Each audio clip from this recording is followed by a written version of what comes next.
Actuellement, le poste de vicaire général du diocèse de Rome est vacant.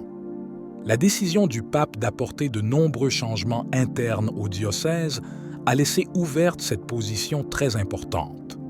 Parmi les différentes mesures, il faut souligner la destitution du cardinal Angelo de Donatis, qui occupait jusqu'alors le rôle de numéro 2 de la ville sous la direction du pape, mais, de manière surprenante, aucun successeur immédiat n'a été nommé.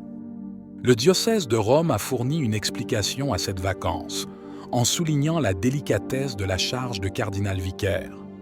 Le pape François a fait savoir aux évêques et à ses plus proches collaborateurs qu'il prendrait le temps nécessaire pour un discernement réfléchi sur qui sera le mieux placé pour remplir ce rôle crucial. Cette approche reflète la prudence et l'attention du pontife dans la sélection d'un candidat capable de gérer avec sagesse et dévouement les responsabilités associées à ce poste de haut niveau. Cette décision importante n'est pas le seul changement apporté par le pape François à la structure du diocèse de Rome. Outre la destitution du cardinal Angelo de Donatis, le pape a également relevé de ses fonctions l'évêque auxiliaire, le jésuite Daniel Belgiori. Les raisons de ces deux licenciements n'ont pas été rendues publiques, créant une atmosphère de spéculation et de questions au sein de la communauté ecclésiale et au-delà. Cependant, on sait que le diocèse de Rome a récemment été secoué par des accusations très graves. On parle d'abus sexuels présumés commis par un ancien jésuite, Marco Rupnik, une affaire qui a attiré l'attention des médias internationaux et a soulevé d'importantes questions concernant le traitement des rapports d'abus au sein de l'Église.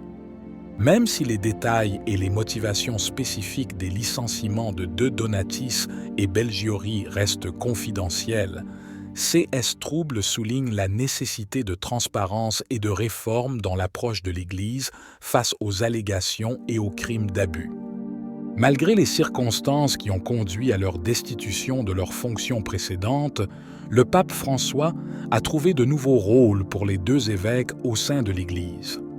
Le cardinal de Donatis a été nommé chef du pénitencier apostolique, en remplacement du cardinal Mauro Piacenza, qui atteindra l'âge de 80 ans dans les prochains mois. Cette nouvelle mission représente un rôle de grande importance, puisque le pénitencier apostolique s'occupe des questions liées à la miséricorde interne de l'Église, un thème cher au pape François. D'autre part, Madianzieur Bibiari s'est vu confier le rôle de conseiller pour les questions concernant la vie consacrée, un domaine qui nécessite une profonde compréhension des différentes formes de vocation et de dévouement religieux au sein de la communauté catholique.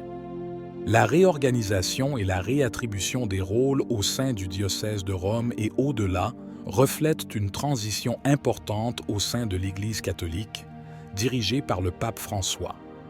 La décision de nommer le cardinal de Donatis comme chef du pénitencier apostolique et Monseigneur Jérusalem Méry comme conseiller pour les questions de vie consacrée ne sont pas de simples choix administratifs, mais reflètent la vision du pape pour une Église plus inclusive, plus miséricordieuse et attentive à l'éthique et à la spiritualité de notre temps.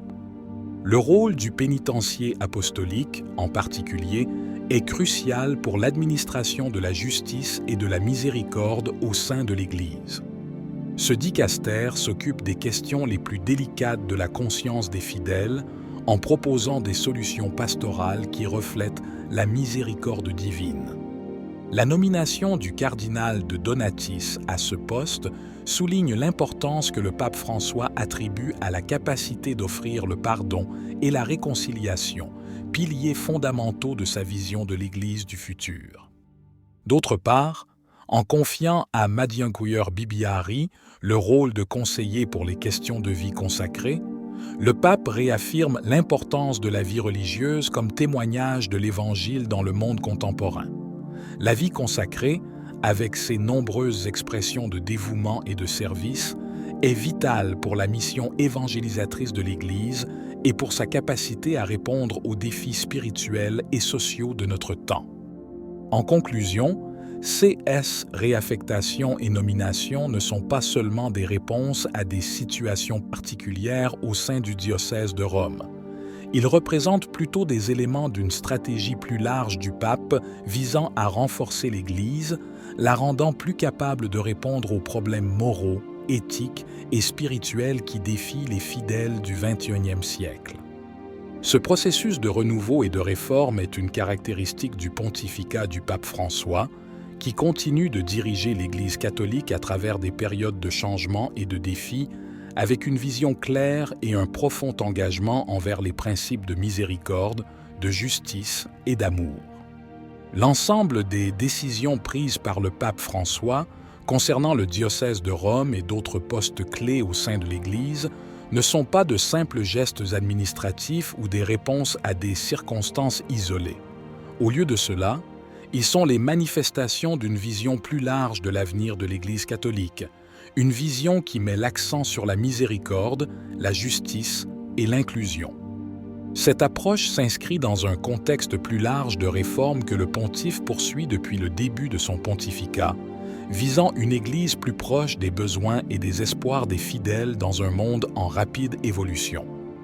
Le pape François, par ses actions, invite la communauté catholique à réfléchir sur des questions profondes, telles que le sens de la justice et du pardon dans la société contemporaine, le rôle de l'Église comme lieu d'accueil et de dialogue et l'importance d'un leadership ecclésiastique qui est exemplaire non seulement en matière de gestion spirituelle et morale, mais aussi en matière de transparence et d'éthique.